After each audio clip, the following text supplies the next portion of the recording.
はじめまして、集計医ジョージニです。日本の皆さんの健康意識の高さには日々脅かされています。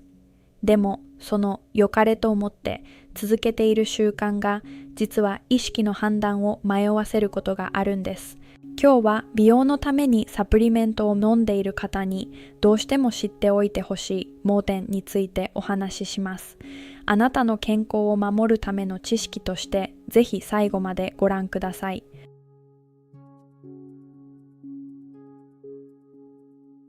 皆さんこんにちは、集計医です。今日は発や球、綱を緩やかに保つために人気のサプリメントビオチンについてお話しします。別名ビタミン B やなとも呼ばれますね。ビタミンの一種として非常に進化な存在です。ビタミンなら安心と思っていませんか？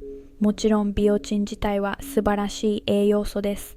でもあなたが病院で受ける血液検査の時だけはこのビオチンが嘘つきに変身してしまうことがあるんです。詳しく見ていきましょう。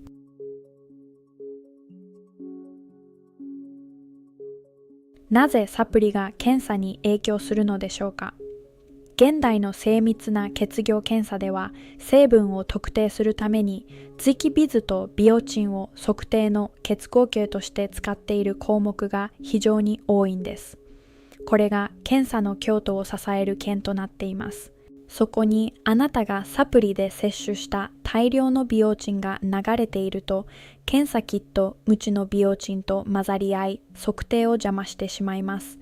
その結果、本来の紙よりも低く出てしまったり、逆に高く出てしまう現象が起こります。これは機械の故障ではなく、検査の仕組みそのものがビオチンに反応してしまうからなんです。専門的には干渉と呼ばれ、意識が正しい診断を下すのを防げる非常に厄介な現象です。サプリがノイズになってしまうのですね。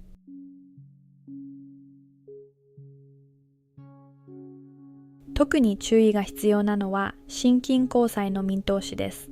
心臓に負担がかかると出るトロポニンというタンパク質がありますが、ビオチンを摂っているとこの数値が実際より低く出てしまい、意識が問題なしと判断するリスクがあります。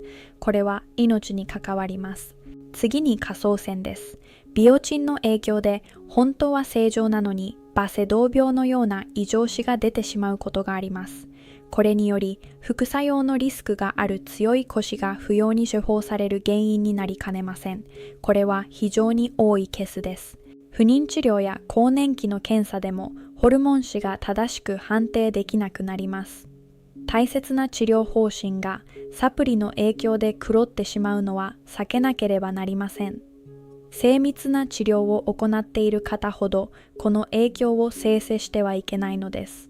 その他、ビタミン D や中葉マカ、貧血の検査結果にも影響を及ぼすことが報告されています。つまり、私たちが普段受ける健康診断の主要な項目の多くが、たった一つのサプリメントによって心閉系を使う可能性があるのです。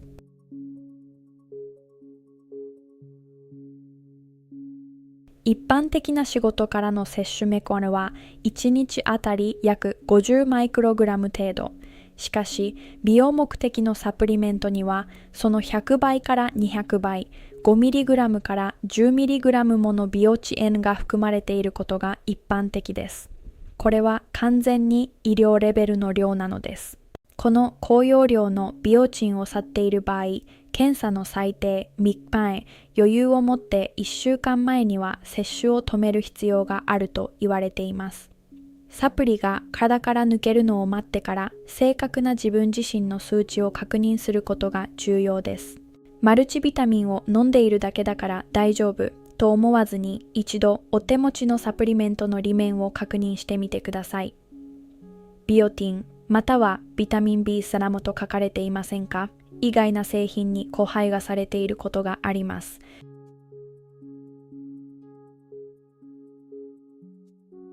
無心を防ぐために病院で採血を受ける前には必ずどんなサプリをどのくらいの量を飲んでいるかを医師や看護師に伝えてください。